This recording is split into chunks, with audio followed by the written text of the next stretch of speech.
Assalamualaikum, selamat pagi, salam sejahtera buat semuanya. Sekarang kita akan membahas tentang satu topik yang krusial. Di zaman ini, saya pernah sampaikan di beberapa video, di zaman ini adalah zaman yang orang-orangnya dikutuk. Karena dikutuk karena ada gap kebudayaan, gap culture antara satu generasi dengan generasi yang lainnya. Jadi ketika anak-anak kita berpikir karena latar sumber referensi mereka itu adalah media sosial dan lain-lain, maka orang tua berpikir sebelum media sosial, televisi dan sebagainya.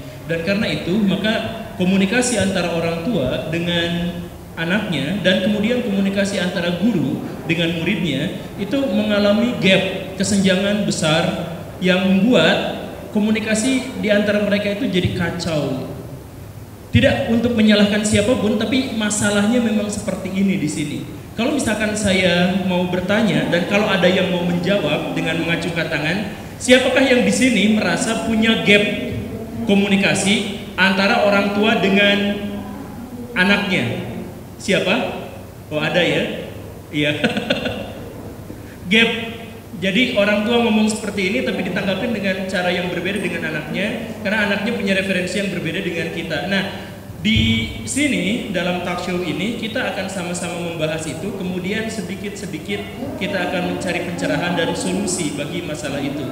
Telah hadir bersama kita semua Pak Andri, seorang konsultan bisnis, seorang aktivis parenting, kalau saya aktual, ini aktivis. Pebisnis, kemudian orang yang sangat-sangat concern terhadap dunia anak, dan tentu saja beliau juga adalah penulis. Beberapa di antara yang sudah ditulis karya ilmiahnya itu sudah ada ditampilkan di situ, dan ada beberapa CD ternyata ya. Nah, lebih jauhnya kita langsung akan ngobrol dan nanti ada sesi tanya jawab. Jadi buat siapapun yang mau mengajukan pertanyaan silahkan langsung, tapi nanti ada sesinya. Dan kata panitia katanya siapapun yang bisa mengajukan pertanyaan yang bagus bisa dapat door prize. Kenapa tepuk tangan? Door prize itu harga pintu kan ya? Harga pintu door prize. Oke, Pak, kita santai aja ngobrolnya ya. Oke, Pak Gembur. Nah, iya. Ya.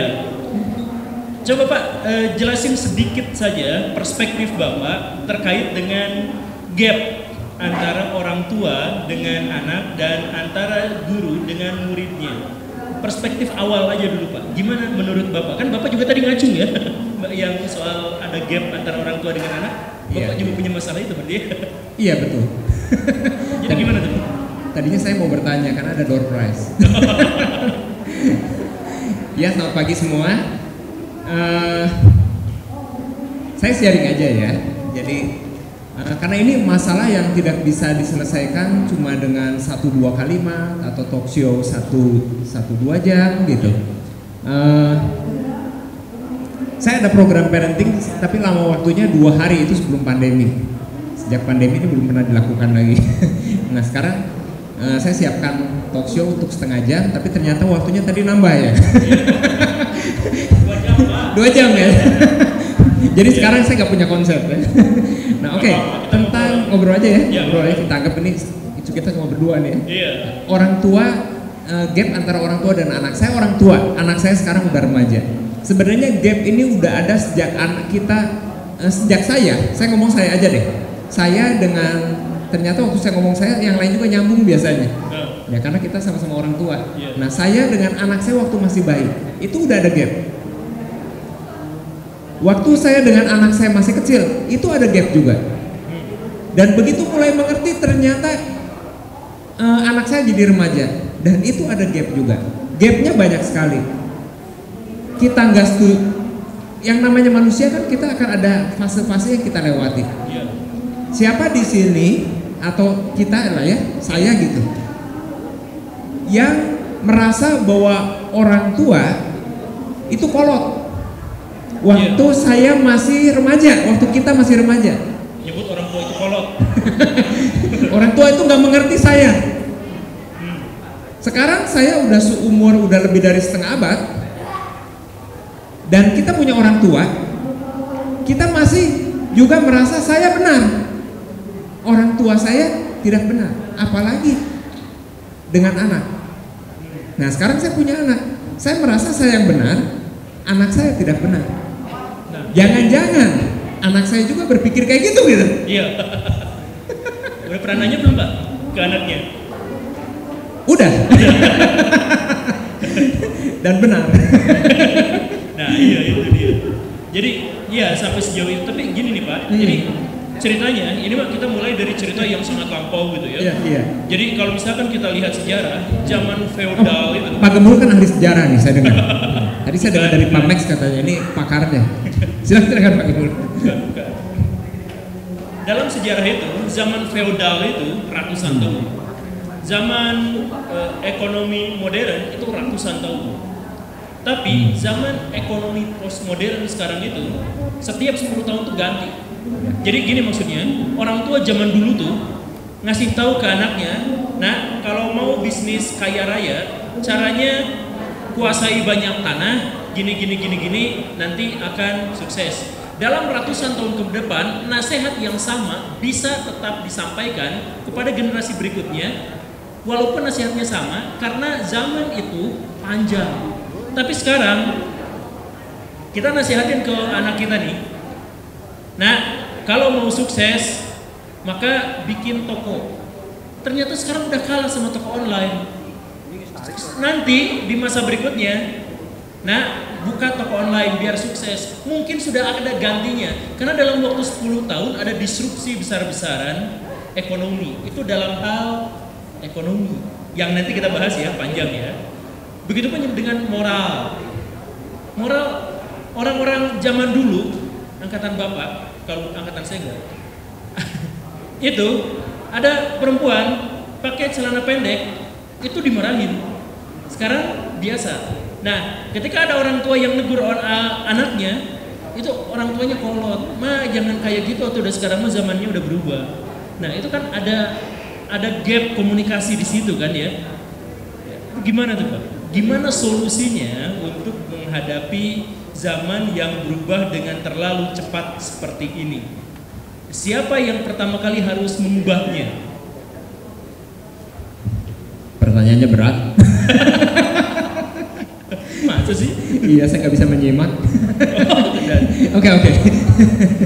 Guyon dikit ya, ini masih pagi soalnya ini. Oke.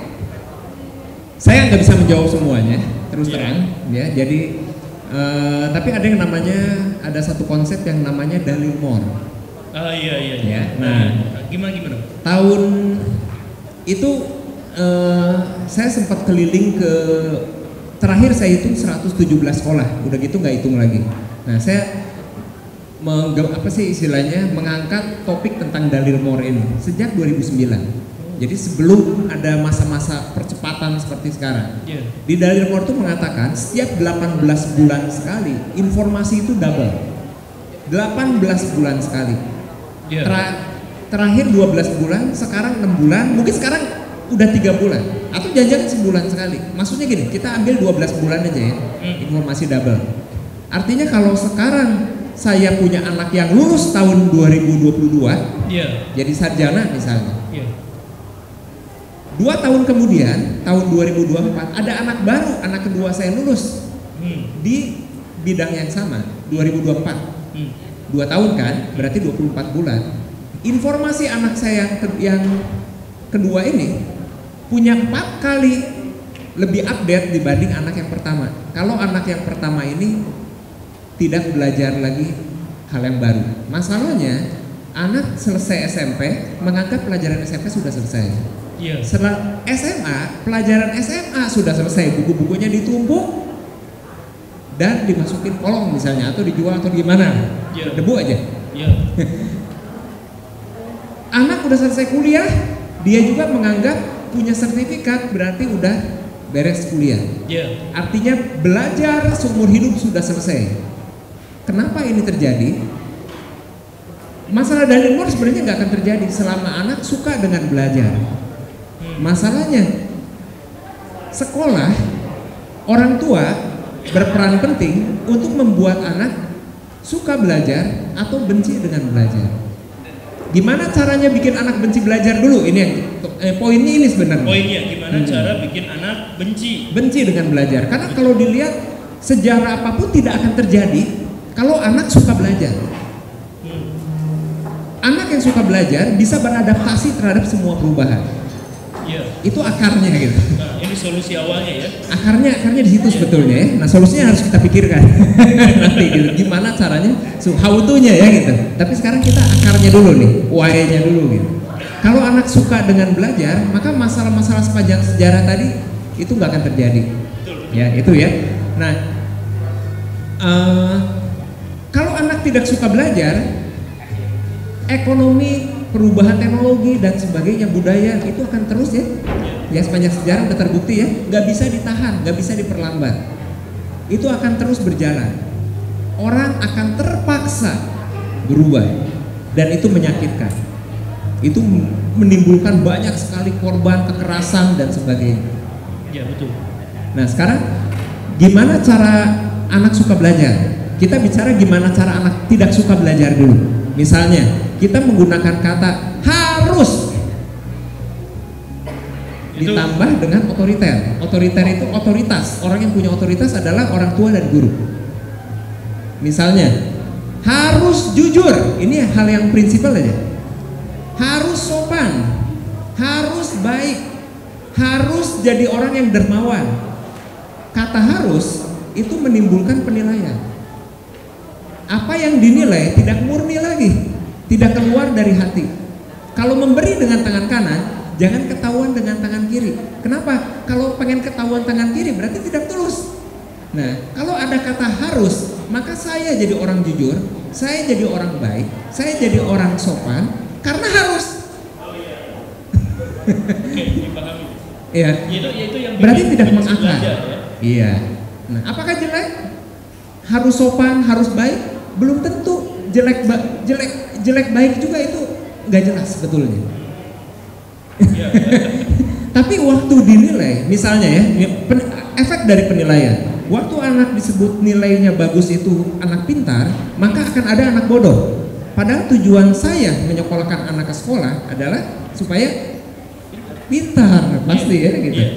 Nah masalahnya ada 100 anak yang pintar yang masuk ke sekolah favorit, di mana hanya ada 100 bangku di sana. Nah, waktu 100 bangku itu dinilai, karena program di dunia pendidikan adalah penilaian, dan orang tua setuju bahwa anak-anak itu harus dinilai.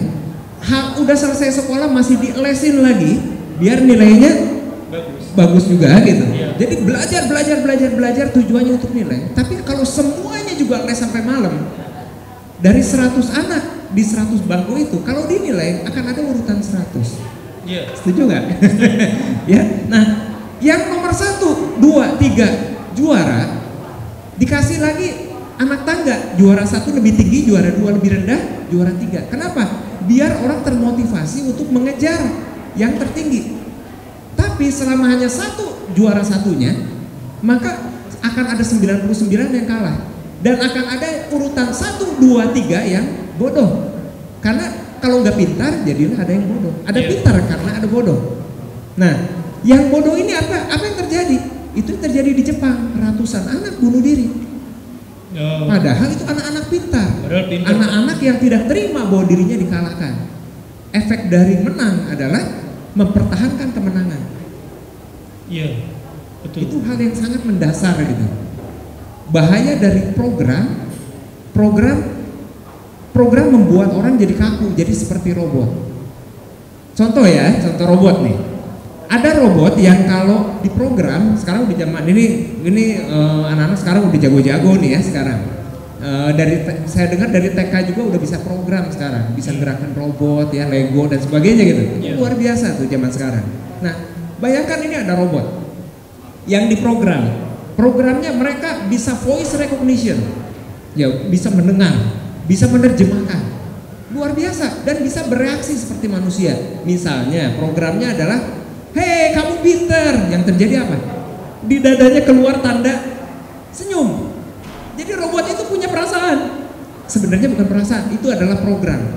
Kalau dibilang pinter, maka keluarlah lambang senyum. Dan kadang-kadang sedikit jingkrak-jingkrak si robotnya. Dipuji lagi, ih ini robot keren banget, ninggiin kepalanya robotnya. Begitu dipuji lagi, pinter ini robot, makin tinggi lagi, ih lucu, makin tinggi lagi si robot. Udah mentok tingginya membesar. Begitu diejek, ah ini robot kaku, ah ini robot kayaknya enggak keren, ini agak culun juga. Yang terjadi apa? Si robot itu mulai cemberut. Udah gitu dia mulai nepuk-nepuk pantatnya. Itu akibat apa? Program. Tapi coba kita lihat di dunia kita, orang dewasa aja. Waktu dipuji senang. Apakah senang dari hati? Ataukah itu program? Bahwa kalau dipuji kita harus bereaksi senang. Iya. Waktu disebut pinter, senang. Apakah itu benar-benar saya yang senang atau program itu yang mengajarkan saya supaya senang? Nah, bahaya dari program adalah kalau programnya sesuai, maka saya senang. Kalau programnya tidak sesuai, saya harus mengubah sekeliling saya supaya sesuai dengan program saya. Iya. Atau saya lari dari ruangan itu karena itu tidak sesuai. Makanya kita harus dengan gini ada pendapat benar salah, mulai terjadi keributan, muncul berbagai masalah. Di dunia kerja ada penilaian, reward punishment itu didengungkan di mana-mana. Ya di perusahaan-perusahaan dijadikan sistem itu pemaksaan. Pertanyaannya, apakah sistem ini berhasil? Kejauhan gak ya kita ngomong? Tapi apakah boleh jujur ini? Kalau sistem ini, pertanyaan sistem ini berhasil nggak gitu? Sistem program sistem ini. Pertanyaannya, berapa dari kita yang melihat sekeliling kita orang-orang yang bahagia, yang bersyukur setiap saat, yang puas setiap saat, yang merasa kepenuhan, yang kita dengar di mana-mana orang butuh healing, di mana-mana orang stres. Jadi program ini kalau seperti ini artinya gagal. Ini maksudnya sekolah kita gagal karena terlalu banyak program, terlalu banyak kompetisi, terlalu banyak pengharusan aturan-aturan. Itu maksudnya gitu atau gimana Pak? Ini di sini ada kepala sekolah nih. Ada. Dan tadi saya ngobrol dengan Pak Mek yang luar biasa. Jadi makanya berkolaborasi dengan guru gembul katanya ya, karena berpikiran yang terbuka, yang normal. Yang normal sebenarnya zaman sekarang yang normal itu adalah yang tidak normal. Iya. Jadi yang normalnya Pak Guru Gembul ini tidak normal sebetulnya. Berpikiran seperti ini dianggapnya nyeleneh, padahal ini semua orang merasakan kebenarannya yang diomongkan gitu, yang dibicarakan. Nah, maksud saya kita diajarkan bukan salah dari guru, karena ini program, bukan salah dari negara juga, tapi ini udah budaya. Turun temurun sampai kita tidak sadar bahwa ini adalah program. Nah, sekolah atau guru artinya adalah guru itu penghilang, pengusir kegelapan, bahasa Sanskerta kan? Nah, kalau programnya salah, maka bisa jadi kita sebagai guru yang menjadi pembawa kegelapan. Kita guru nih. Tapi ini kalimat yang harus dipertegas karena ini akan menjadi sangat kontroversial. Jadi sekolah apapun yang telah menciptakan program-program itu, yang telah membuat menjadi anak-anak kita berkompetisi sampai dia stres dan butuh healing dan lain-lain, itu adalah program yang keliru. Iya. Kalau kita sebut ya kita nggak nyalahin siapapun ya, kan tadi juga dibilang bahwa ini adalah bagian dari zaman kita kan, bukan ini. Tapi maksud saya adalah balik lagi ke yang tadi itu, kalau memang ada, bukan berarti kita menuduh pada satu sekolah tertentu, tapi kalau ada sekolah yang mendorong siswa untuk menciptakan program-program, untuk membuat aturan-aturan pengharusan, untuk berkompetisi secara berlebihan dan sebagainya, itu berarti keliru. Ada nggak jalan keluar dari itu? Nah, apa jalan keluarnya? Nah, kalau kita bicara jalan keluar, kita harus dibalikan lagi ke dasar kita sebagai manusia. Saya cerita deh, pakai cerita aja ya, karena kata-kata itu terbatas sekali. Waktu bayangkan di sini ada anak kecil. Nah, anak kecil kata-katanya dengan yang dewasa lebih banyak mana kosakatanya? Pasti banyak yang dewasa karena lebih banyak mendengar, lebih banyak belajar ya.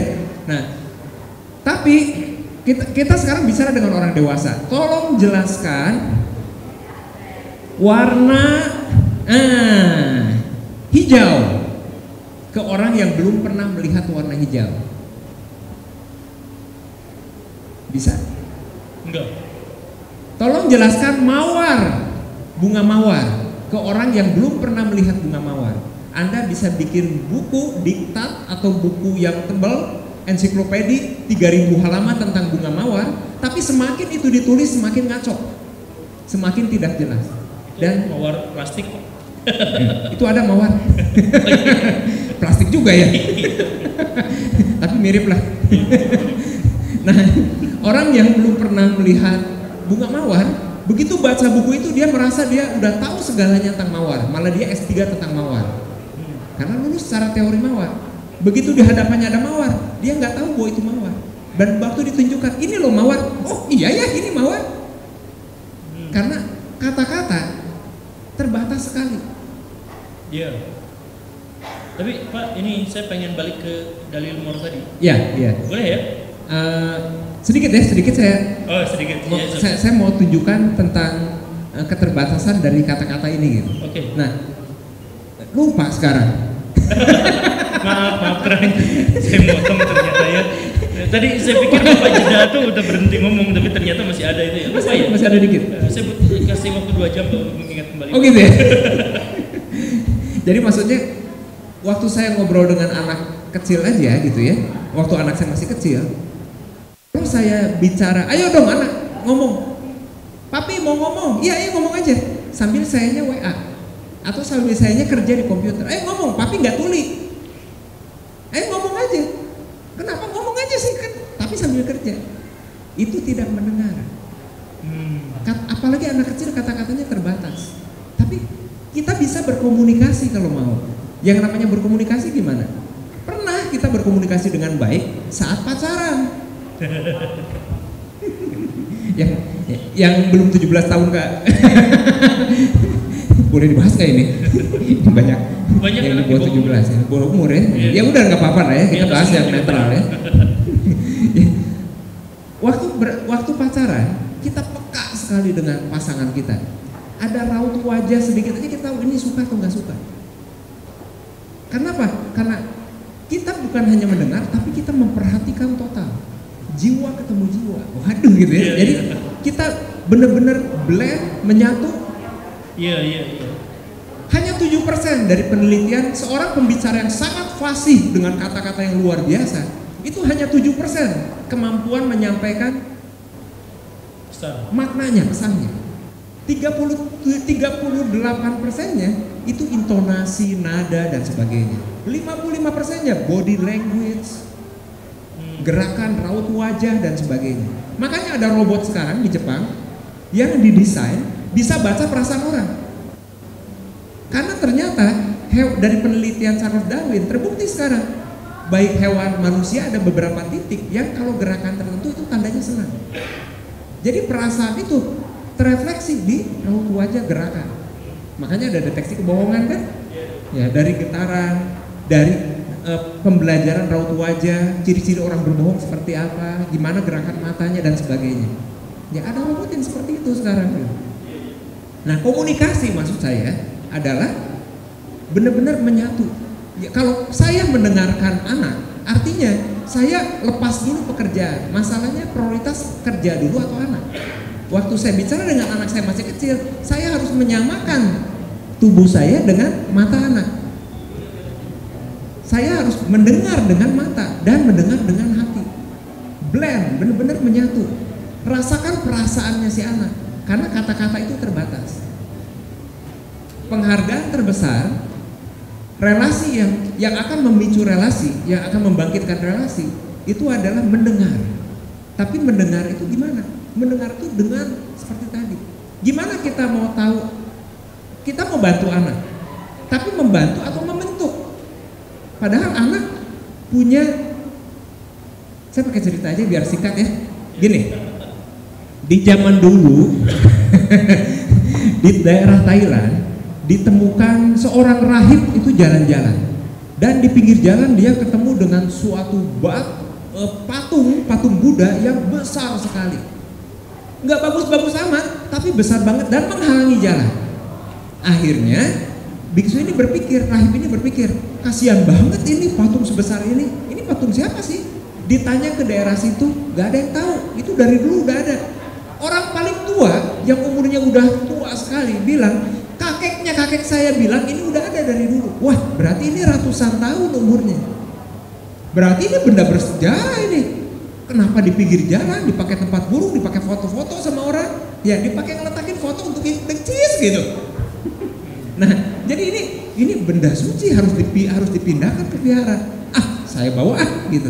Nah, jadi diusahakan dipindah. Waktu dipindah pakai alat berat, kerak, belah. Menyesal sekali rahib ini. Kalau saya biarkan ratusan tahun ini aman.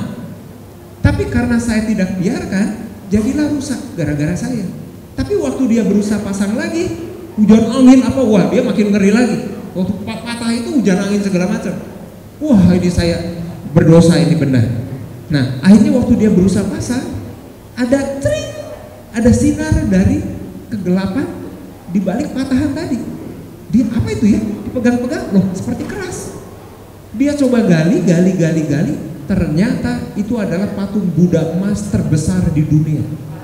Emas seluruhnya. Sekarang Anda semua bisa foto kalau ke sana. Nah, maksud saya apa? Ada emas tersembunyi di balik diri setiap orang. Tapi program, keharusan, jangan, nggak boleh, perhatikan ya, awas dan sebagainya, ancaman-ancaman, ketakutan-ketakutan, kekhawatiran yang ditanamkan, pembentukan anak membuat kita jadi patung batu tadi yang tidak indah lagi. Jadi program boleh, tapi sebaiknya program itu adalah memunculkan patung Buddha emas dalam diri setiap orang. Itu yang disebut ultimate power. Ya, kita ada program Ultimate Power Seminar, goalnya bukan menambahkan tapi mengurangi apa yang keliru yang membuat kita tidak bahagia. Waktu manusia menemukan misi kehidupannya, menemukan siapa dirinya, who am I, menemukan bahwa dirinya adalah the great miracle, keajaiban terbesar di dunia, maka disitulah kekuatan besar akan muncul. Waktu orang menjalankan misinya, hidup dengan misinya, maka kebahagiaan akan muncul, cinta kasih akan muncul, dia akan jadi kontributor yang luar biasa, seumur hidupnya bahagia. Apa goal pendidikan? Membebaskan atau membekukan? Pendidikan bukan untuk tanggung jawab sekolah aja, sekolah lebih ke akademiknya. Tapi pendidikan adalah goal dari orang tua, tugas dari orang tua, kewajiban dari saya sebagai orang tua ke anak. Masih panjang nih, tapi percaya, makanya ini nggak bisa 2 jam gitu. Saya ada, silakan baca buku, cuma di buku-buku ini Anda kecewa kalau mencari trik gimana ngakalin anak itu supaya anak nurut, gimana anak berhenti dari game. Kalau kita pengen anak tumbuh, kita sebagai orang tua perlu tumbuh. Jadi di buku ini parenting artinya saya tumbuh di 6 area kehidupan. Saya tumbuh secara spiritual, keluarga, relasi dengan keluarga, dengan pasangan, dengan anak. Kalau saya mau ngajarin anak saya nantinya berkeluarga, maka saya dengan pasangan harus harmonis. Harmonis hanya mungkin kalau ada goal. Dan kebanyakan orang tua dari penelitian 99% tidak jelas apa tujuan berkeluarga. Kenapa spiritual masalah? Karena gak jelas spiritual seperti apa sih yang ideal buat saya. Mental yang jelas, pikiran yang bertumbuh. Bukan saya dipakai oleh pikiran, tapi pikiran kita gunakan, kita manfaatkan. Karena pikiran adalah alat yang berguna. Jadi mental, pikiran dan emosi itu harus saya gunakan, bukan saya digunakan atau dimanfaatkan. Ego muncul karena pembentukan pikiran dan mental tadi. Kalau kita tanpa ego, kita akan kembali ke diri kita yang asli. diri yang bermanfaat, yang ingin sharing, ingin memberikan yang terbaik buat banyak orang. Ya, nah ini akan panjang, tapi silakan isi ini gitu. Anda punya masalah apa, kita ada program konseling dan sebagainya tanpa biaya. Ini community service, bagian dari community service kita. Sudah dapat kertasnya? Kertasnya udah ada, buat yang belum ada silakan minta ke belakang ya. Saya ada, tadinya mau saya print tapi nggak keburu, ya, jadi cuma selembar ini. Ada belasan halaman yang tadinya saya mau bagikan. Kertasnya juga kehabisan. Jadi nanti PDF-nya aja ya. Jadi kita akan share dalam bentuk newsletter nanti ya. Ada bonusnya ternyata ya. Ada banyak lah sebenarnya. Silakan lanjut dulu. Udah. Panjang kalau di ini gitu. Pak, ini saya mau pengen kembali ke topik gap. Oke. Gap komunikasi antara orang tua dengan anaknya, guru dengan muridnya. Barusan ada kata-kata bahwa tanggung jawab untuk memperbaiki komunikasi itu terletak pada orang tuanya atau gurunya. Berarti orang tuanya yang harus bertumbuh, atau bagian terbesar dari masalah gap itu adalah karena orang tuanya tidak bertumbuh. Kalau orang tuanya ikut bertumbuh, belajar terus-terusan, maka dia tidak akan mengalami gap yang tadi itu. Kan bilangnya gitu ya. Nah, tapi Bapak juga tadi sampaikan bahwa ada dalil Moore. Dalil Moore itu menjelaskan bahwa informasi itu berkembang sangat cepat, dalam 18 bulan naik 2 kali lipatnya, dan terjadi akselerasi yang terus-terusan menjadi semakin lama semakin cepat. Nah, ini pertanyaan yang terlalu praktis. Ini praktis. Kalau guru di sekolah dia punya buku yang ditulis 3 tahun yang lalu dan itu diajarkan kepada siswa, maka itu sebenarnya berarti bukunya itu adalah buku yang tidak relevan. Karena menurut dalil Moore itu dalam 18 bulan buku harus berganti karena informasi yang ada 2 kali lipat lebih banyak. Mungkin ada revisi, ada perbaikan. Jadi buku-bukunya nggak kepake. Ini serius mau buka-bukaan. Kita nggak bicara sekolah deh, kita bicara buku Bapak aja deh. Buku. Nah, gimana kalau misalkan iya. Buku Bapak dibuat berapa tahun yang lalu? Beberapa informasinya pasti sudah tidak update. Oh gitu. Iya, misalnya di situ saya bicara kereta cepat, kecepatannya 500 kilo, sekarang lebih cepat. Iya. Itu pasti banyak informasi yang sudah tidak update. Apalagi kalau kita bicara teknologi. Ya kalau dulu kita bicaranya Facebook, sekarang udah berubah kan? Iya. Bukan Instagram lagi, udah TikTok gitu kan. Sebentar lagi akan ada lagi yang lain. Ini akan terus susul menyusul. Nah, kita mungkin jangan bicara buku sekolah, kita bicara yang langsung ujungnya aja, karena semua kita akan sampai ke sana. Bangku kuliah. Kita mau bicara apa? Bicara yang paling kalau yang teknis, kedokteran aja berubah terus ya. Informasinya apa yang dulu benar, sekarang tidak benar lagi. Buktinya apa? Banyak obat-obatan yang katanya bagus sekarang dilarang kan? Bahkan kemarin ada kasus meninggal dunia banyak tuh anak-anak. Luar biasa ya. Dikasih paracetamol banyak yang meninggal. Nah, itu kan ya gitu lah ya. Kita ngomong bisnis aja deh. Ada nggak sekolah bisnis? Ada. Nah, dari mana sekolah bisnis itu? Di sekolah bisnis itu harus melakukan, itu bagus sekali, itu membantu dunia bisnis, yang menghasilkan orang-orang yang bisa mengembangkan bisnis. Nah, tapi buku-bukunya itu dibuat dari mana? Apakah para guru-gurunya itu semuanya para pebisnis? Oh beda dong, peneliti dengan pebisnis beda gitu. Jadi peneliti itu yang merumuskan, ya kadang-kadang pebisnis sendiri nggak jelas dengan apa yang mereka lakukan. Jadi sangat berguna, sangat penting di dunia ini keseimbangan. Nah, mereka melakukan penelitian di industri-industri yang paling maju di dunia. Sudah dilakukan penelitian yang lama sekali, dilakukan riset, dibikinlah teori, dari teori dilakukan pengujian, gitulah kira-kira ya untuk terjadinya suatu teori. Nah, sudah diuji dan terbukti, dibukukan dan mulai diajarkan. Waktu diajarkan itu butuh waktu. Pengajarnya siap, diajarkan ke murid. Sedangkan menurut dalil Moore, dunia berubah terus, bisnis persaingan, keadaan berubah terus, market baru terus, harus diupdate terus-terusan. Strategi market berubah akan mengubah dunia industri. Ya, produksi akan berganti juga. Mesin-mesin baru tumbuh. Cara pengaturannya berubah. Yang tadinya harus diatur seperti ini, sekarang itu nggak dibutuhkan lagi. dan sebagainya dan sebagainya dan sebagainya. Sekarang yang diajarkan adalah ilmu yang dipelajari beberapa tahun yang lalu. Yang update ya di saat itu. Nah, saat ini gimana cara mengupdate dengan cepatnya? Jadi apakah itu nyambung? Bukankah itu gap? Iya. Sekarang kita bicara lagi di dunia pendidikan. Di dunia pendidikan kalau kita bicara tentang nilai, anak-anak dinilai supaya nilainya bagus. Nah, waktu nilainya bagus, sebelum nilai bagus deh, anak-anak belajar dulu, dikasih pelajaran, dikasih buku pelajaran, belajar ya. Sudah belajar, dites. Sudah dites nilainya bagus, nilai bagus jadi juara.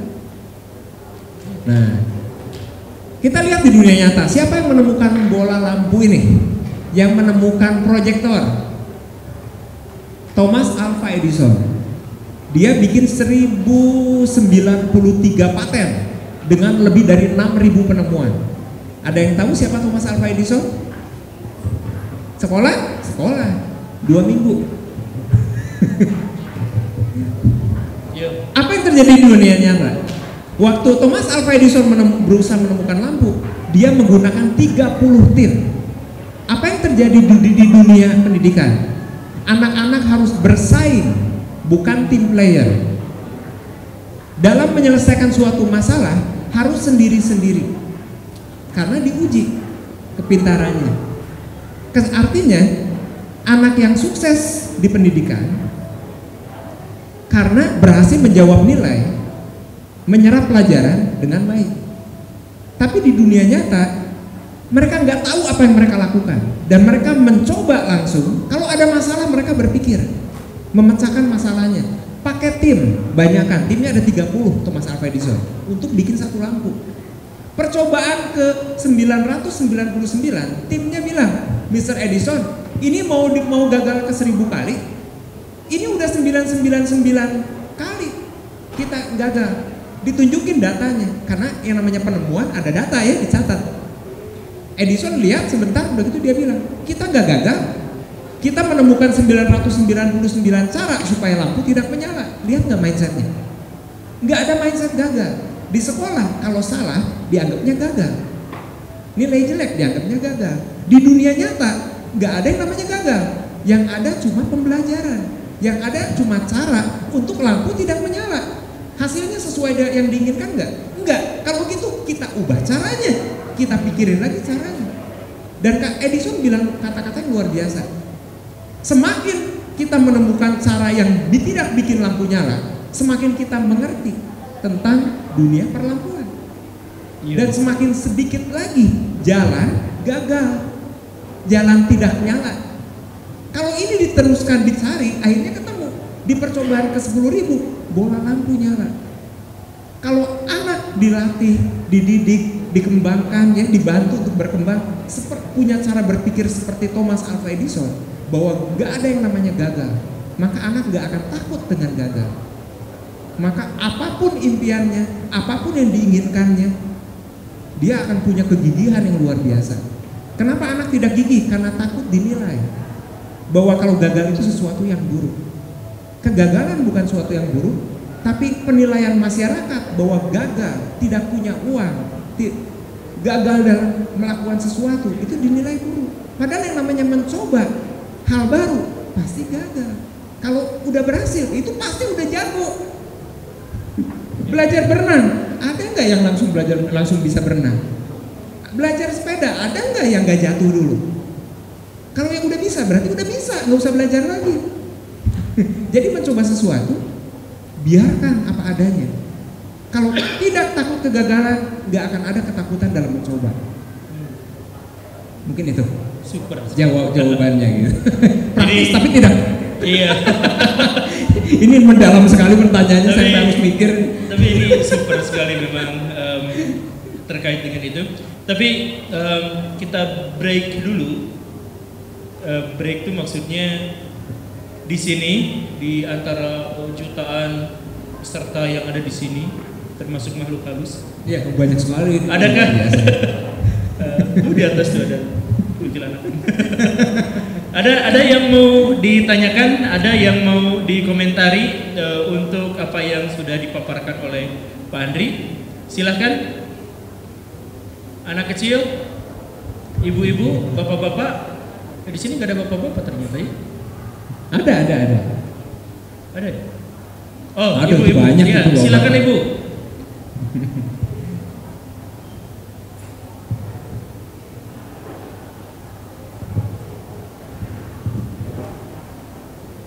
Terima kasih pada Pak Alexan, Pak Andri atau Pak Alex? Sama aja. Pak Johan, Bapak Ibu semuanya, anak-anakku, selamat siang. Saya ingin bertanya Pak, tadi ada antara orang tua dan anak itu ada gap. Saya merasakan karena saya mempunyai anak yang beda jauh.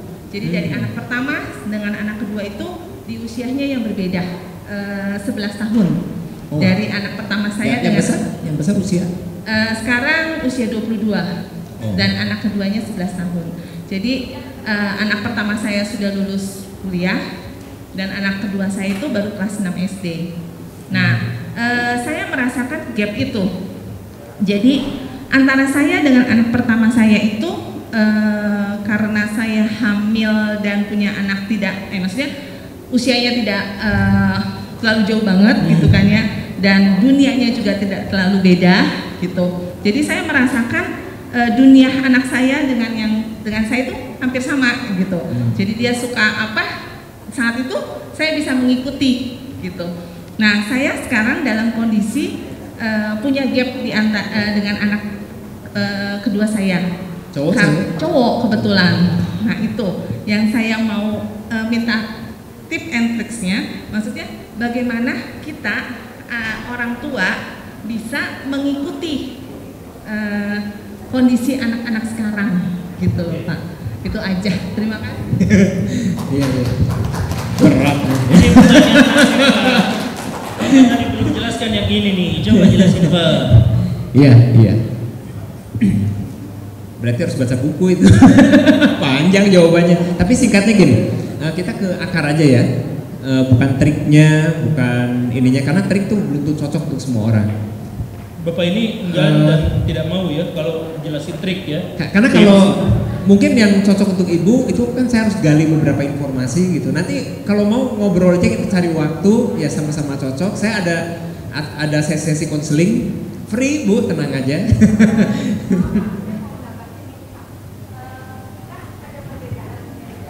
Iya. Ada perbedaan yang jauh dengan keadaan kita dengan sekarang gitu loh Pak. Misalnya anak-anak main gamesnya itu apakah kita ibu-ibu kayaknya kebanyakan ya perlu tahu gamesnya anak-anak sekarang, Mobile Legends atau segala macamnya, kita perlu tahu atau tidak gitu. Itu ya yang saya kurang. Misalnya anak saya suka sepak bola, sedangkan saya nggak suka. Jadi dia cerita tentang sepak bola, semua pemain-pemain dunia, saya tengah bingung. Terus dia suka sejarah zaman-zaman sekarang gitu ya. Saya jadi bingung. Aduh, saya ngikutinnya gimana ya? Gitu Pak. Maksudnya apakah gap itu kita ngikutin permainannya gamesnya mereka supaya kita tahu dan dia bicarakan jadi bisa main bareng gitu loh Pak. Padahal kan usia saya sama dia beda jauh banget gitu. Itu aja, terima kasih. Iya. Nah, ditagih tuh Pak.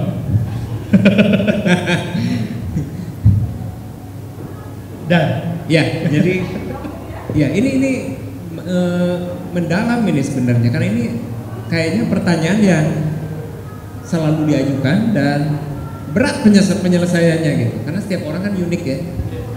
Tapi secara intinya gini, pertama ada dua hal. Pertama, kita perlu kembali ke dasar. Jadi apa sih yang dibutuhkan seseorang untuk bisa cocok hidup di dunia yang terus berubah? Kalau kita pelajari, Pak Guru Gembul lebih tahu ya tentang sejarah, karena memperdalam di situ. Saya akan belajar banyak juga nanti dari sejarah manusia ya, dari zaman prasejarah sampai sekarang. Tapi manusia itu akhirnya bisa bertahan kok, ya bisa beradaptasi. Cuma beradaptasinya karena dua hal. yang karena visi, yang karena memang mampu beradaptasi atau terpaksa beradaptasi. Ya, dipaksa keadaan beradaptasi. Nah, sebaiknya kita jadi ada di grup yang mampu beradaptasi. Untuk itu dibutuhkan ada 3 hal paling penting. Saya udah tulis di kertas ya, karena cuma 1 halaman tuh. Yang pertama adalah learn how to learn. Bukan belajar pelajaran, tapi belajar gimana cara belajar. Nah, itu ada topik khusus sinergi 3 otak. Kita suka ada workshop. Nanti kita untuk yang isi ini kita akan prioritaskan, kita akan kasih gratis nanti. Ya, itu tentang sinergi 3 otak. Gimana kita menggunakan otak kita, otak berpikir kita, sehingga kita masing-masing bisa mempunyai cara belajar super, belajar yang sangat cepat sekali. Nah, di sini ada gurunya anak saya, dua-duanya, ya, Miss Susan. Tahu ya, nggak harus ya, tapi Gabriel anak saya pertama itu kalau baca kira-kira 12 halaman 1 menit. Ya pernah diuji ya, Miss Susan. Ya, tapi nggak harus, bukan itunya gitu. Yang paling pentingnya suka nggak kita dengan belajar, bukan punya kemampuan baca cepat atau apanya yang penting. Ya, kesukaan akan belajar itu dasar paling pertama dulu. Oke, learn how to learn. Yang kedua, learn how to success. Gimana caranya sukses? Itu yang paling penting. Ya, minat dan sebagainya silakanlah. Tapi dari minat itu bisa digali apa misi kehidupan dari anak itu. Sudah ketemu misi kehidupannya, kita akan gali goalnya apa sih? Gimana anak harus belajar gimana menetapkan goal yang sesuai dengan misi kehidupannya. Dia akan bahagia karena dia mengerjakan apa yang dia suka. Nah, sudah menetapkan goal, kita harus belajar gimana caranya sukses. Apa itu sukses? Sukses itu bukan berhasil. Berhasil di tangan pencipta kita, di tangan Tuhan lah. Itu di luar kendali kita. Tapi apa yang bisa kita kendalikan adalah merancang goal, merancang anak tangganya. Kayak tadi saya untuk lompat, untuk kesini nggak lompat ya, tapi ada anak tangga. Untuk naik ke lantai 3 nggak ada yang lompat di sini. Anak kecil pun bisa naik ke lantai 3 ini. Kenapa? Karena tahu tujuannya dan ada anak tangganya, step by stepnya. Nah, sukses adalah perjalanan naik ke anak tangga 1 demi 1. Selama kita bergerak, aktif, action, itulah yang disebut sukses. Jadi sukses bukan berhasil, tapi sukses adalah perjalanan. Kalau di dunia pendidikan, sukses bukan nilai, tapi proses dalam belajar, kesukaan anak dalam menghadapi berbagai tantangannya. Nah, untuk bisa sukses artinya kita harus keluar dari area nyaman. Kalau area nyaman saya di sini, untuk bisa maju menuju tujuannya Pak Guru Gembul misalnya, saya harus keluar dari area nyaman saya. Untuk keluar dari area nyaman ini dibutuhkan confident, karena ini nyaman di sini. Ya, orang cenderung tidak bergerak karena nyaman. Keluar ke area baru, ini resiko. Dan kita diajarkan untuk takut dengan resiko, takut dengan bahaya. Dari kecil kita ditakut-takutin, ancaman-ancaman, dan itu masuk ke bawah sadar sehingga kita takut dengan resiko. Gimana kalau gagal? Nanti apa kata orang? Ya, nah, kalau saya tidak takut, saya confident. Confident artinya I can. Waktu ada tantangan, waktu ada challenge, waktu ada peluang. Tidak confident artinya I can. Saya nggak bisa, saya nggak mampu. Nah, confident tidaknya tergantung dari yang namanya self esteem, kebanggaan saya terhadap diri saya. Kebanggaan saya terhadap diri saya tergantung dari yang namanya self image, gambaran apa yang ada di diri saya. Sekarang gini, kalau saya mengkritik anak saya, apakah anak saya akan bagus gambarannya? Kalau saya membandingkan anak saya, tuh kamu kenapa nggak kayak kakak kamu? Kamu kenapa nggak kayak teman kamu? Tadinya sebelum sekolah, anak-anak itu begitu disayang, baru bisa jalan baik gitu, baru bisa ngelangkah 1 langkah, udah gitu jatuh, wah kita langsung heboh, langsung WA, langsung di film, langsung telepon sana, telepon sini. Anak saya luar biasa, anak saya pintar, anak saya jenius.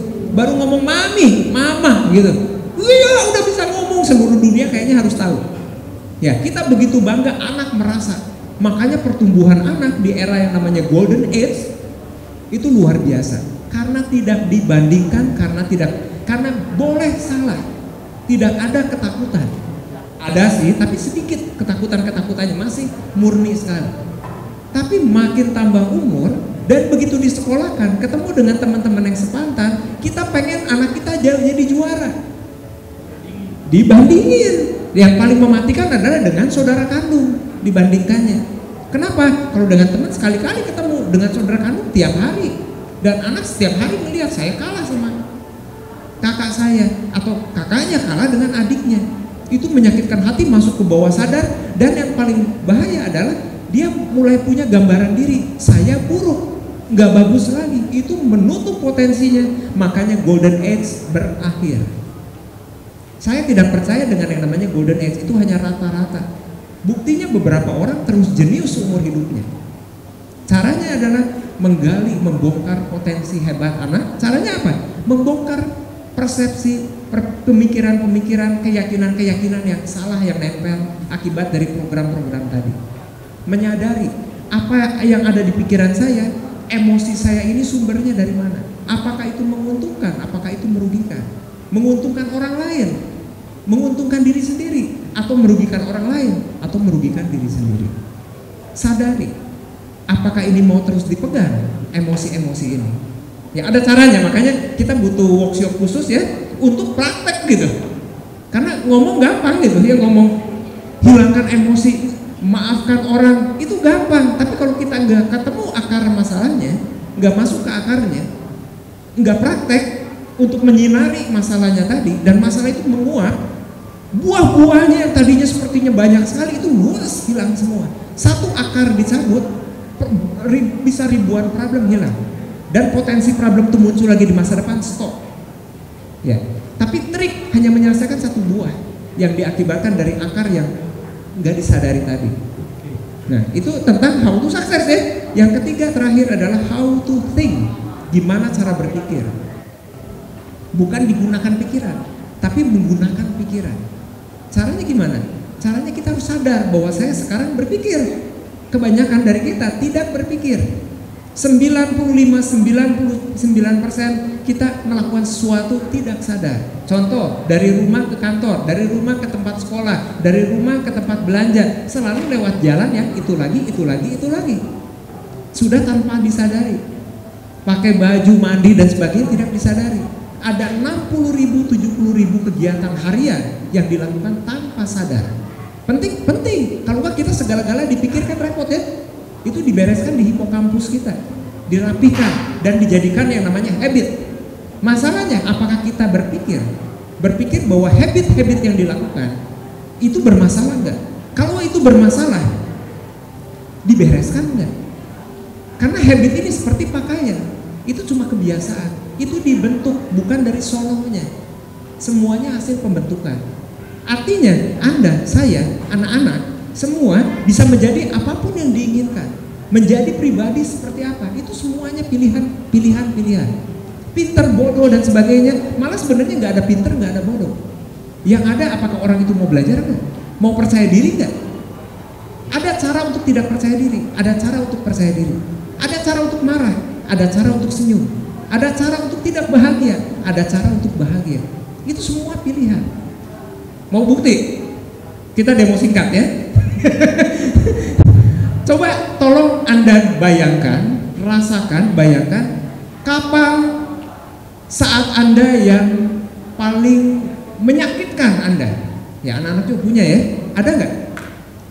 Peristiwa yang menyedihkan atau menyakitkan. Kapan itu? Ada siapa aja di situ? Suasananya gimana? Ada suara-suara apa? Kejadian awalnya seperti apa? Coba rasakan. Ada kejadian? Gimana rasanya, gak enak ya? Nah, oke, sekarang gini, saya mau tanya ke Anda, kapan saat yang paling membahagiakan? Yang hidup itu indah, semuanya sepertinya terang, gembiranya luar biasa. Kapan itu? Ada nggak? Ada siapa aja di sana? Ada suara-suara apa? Ada suara ketawa mungkin? Ada suara teriak-teriak seru? Coba cahayanya diperterang, suara-suaranya diperkeras, diperjelas. Gimana perasaan Anda? Senang? Ini belum semenit ya. Anda bisa berganti-ganti dari perasaan sedih. Tadi kelihatan udah pada mau nangis, makanya cepat saya ganti topiknya. Dan sekarang Anda bahagia. Artinya bahagia dan terpuruk sebetulnya ada dalam kendali kita, ada dalam kendali Anda. Sadar nggak kita dengan kondisi yang menguntungkan atau merugikan gitu, dengan emosi, dengan pikiran yang menguntungkan atau merugikan, semuanya ada dalam kendali. Nah, itulah kenapa pentingnya kita belajar how to think, gimana cara berpikir, gimana cara kreatif, gimana cara handling objection, handling problem yang ada dalam hidup. Karena dalam mengejar sukses akan muncul problem, itu bukan negatif, itu positif. Ya, cuma kita percaya diri nggak dalam memecahkan berbagai problem. Itulah tugas yang berat di dunia pendidikan, tapi yang terutama di orang tua. Jadi bukan masalah game, bukan masalah hobi yang berbeda, tapi kita mendampingi anak menemukan misi kehidupannya tadi. Dan kalau kita mendampingi ada proses yang namanya saya singkat doa, ya ditambah D. Doa D pertama adalah dengarkan anak. Caranya komunikasi yang tadi itu blend, menyatu waktu komunikasi. Bukan komunikasi itu mendengar dengan telinga, nggak cukup, tapi mata juga harus fokus. Taruh dulu pekerjaan Anda, dengerin anak, ngobrol dengan anak, luangkan waktu one on one dengan anak. Kalau anaknya ada 3, Anda harus pergi dengan anak one on one, satu persatu ngobrol, minimum 1 jam per minggu. Rata-rata orang tua statistik yang kita kumpulkan meluangkan waktu dengan anak kurang dari 12 menit per minggu, bukan per hari. Wah, untung di satu seminar ya bilang, untung ya Pak, anak saya itu punya toko, jadi saya ketemu anak saya. Nah, saya bilang, Pak, Bu, yang namanya komunikasi dengan anak itu artinya bukan anak berkeliaran atau ada di sekeliling kita, tapi kita duduk bareng, ngobrol hati ke hati 12 menit total tanpa gangguan handphone, TV, dan sebagainya. Kurang dari 12 menit. Orang tua yang kerja di luar kota hanya Sabtu Minggu ada di rumah, kadang-kadang lebih banyak meluangkan waktu dengan anak. Walaupun cuma 1 jam barengan pergi date ya, dating gitu dengan anak, one on one, maka relasi akan tumbuh. Komunikasi bisa tumbuh kalau relasinya dekat. Kalau relasinya jauh, itu saya tulis pakai toa ngomongnya teriak-teriak harus dengar gitu, dan nyari dengar juga. Semuanya teriak-teriak gitu. Jelas ya? Mungkin nggak menjawab secara detail, tapi itulah intinya sebetulnya gitu. Jadi kesimpulannya ada 3 hal merusak yang kalau ini dilakukan itu akan merusak anak. Pertama, memaksa anak mengikuti jejak orang tua seperti profesi, bisnis keluarga dan sebagainya. Yang kedua, ingin memenuhi impian orang tua yang dulu tidak tercapai. Jadi orang tua ini ingin hidup kedua kalinya dalam diri anaknya. Orang tuanya pengen bisa piano, sekarang dia pengen anaknya juara piano, padahal anaknya nggak suka. Yang ketiga, membandingkan anak. Ini akan menghancurkan self esteem anak, apalagi kalau dengan saudara kandung. Ya, jangan pernah membandingkan, setiap anak berbeda, setiap orang itu unik, kesukaannya beda. Nah, jadi memahami anak, maka kita akan membantu mendukung anak untuk memenuhi misi kehidupannya, mengejar minatnya dan mewujudkan impian dari si anak. Maka dunia akan jadi tempat lebih baik. Jadi kesimpulannya apa? Pahami anak, bukan ngakalin anak. Bukan trik ya. Jadi bantu anak untuk menemukan misi kehidupan terdalam, digali apa impiannya dengan metode tadi, dengar ya, udah gitu diobservasi, udah gitu apa adanya diterima. Dan yang terakhir ada D tambahan, yaitu dukung. Dukungnya gimana? Itu ada satu sesi khusus lagi. Kita harus menggali misi kehidupan anak dan membantu anak untuk bikin stepnya. Nah, disitulah pengalaman orang tua masuk, sehingga anak bisa lebih cepat untuk mencapai misi kehidupannya. Disitulah kehidupannya akan penuh. Itu mungkin yang bisa saya simpulkan. Oh, satu lagi. Kita ingin anak kita tumbuh, tapi apakah anak melihat kita tumbuh? Mengajar bukan dengan kata-kata, tapi mengajar dengan memperlihatkan, dengan menjadi apa yang kita ingin anak kita menjadi. Ya, dengan cara kita tumbuh, artinya kita sendiri punya goal untuk tumbuh di spiritual, menjadi lebih bahagia, lebih bersyukur ya setiap hari, lebih goal di bidang keluarga, relasi yang semakin dekat dengan pasangan, saling memahami, relasi yang dekat dengan anak-anak, one on one yang tadi ya. Yang ketiga, goal di area keuangan, meeting keluarga, lakukan meeting keluarga bareng-bareng biar anak melihat kita punya problem keuangan, kita punya goal di keuangan, kita bikin strategi keuangan biar anak-anak melihat sendiri apa yang namanya hidup real. Dan kesalahan bukan hal yang buruk. Ya, jangan malu dengan kesalahan. Waktu Anda bikin kesalahan, omongin dengan anak. Rekonsiliasi dengan anak juga. Apa yang kamu gak suka dari papi? Oh gitu ya. Itu mendengar gitu. Minta maaf ya. Dan perbaiki gitu. Saling mendengar. Setiap anak itu adalah makhluk juga gitu. Individu juga. Yang keempat, area kesehatan. Punya goal untuk sehat. Sehat itu gimana? Gimana biar fit? Gimana biar semakin sehat? Kenapa kita makan sembarangan? Kenapa kita tidak olahraga? Karena tidak ada goal. Kalau ada goal kita akan lakukan. Goal menciptakan energi. Goal yang jelas memicu action. Ketidakjelasan tidak akan membuat kebingungan. Kalau orang bingung tidak akan action. Yang kelima, mental, pertumbuhan secara mental. Apa yang Anda tunjukkan bahwa Anda ingin anak belajar karena Anda masih terus belajar. Jadilah orang yang terus belajar, karena dunia terus berubah. Bukan masalah perubahannya apa, apakah kita suka dengan belajar. Karena yang abadi adalah perubahan, nggak akan ada sesuatu yang tetap. Orang kita aja berubah terus, tapi ada yang tidak berubah, jiwa itu tidak berubah. Itu tugas kita menemukan jiwa dan menemukan misi kehidupan kita di dunia ini. Yang keenam terakhir, masih banyak sih, ya sosial.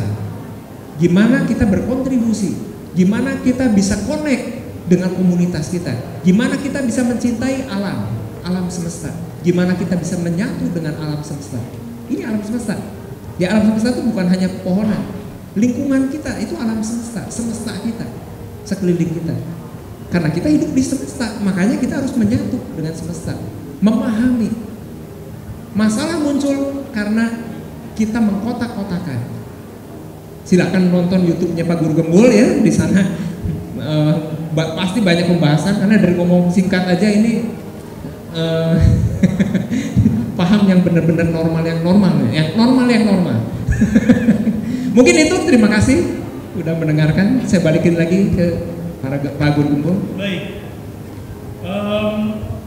meluas ya, obrolannya luas sekali, wawasannya luas sekali, pemahamannya bagaimanapun, dan ya tentu saja ada banyak orang yang merasa ini belum cukup.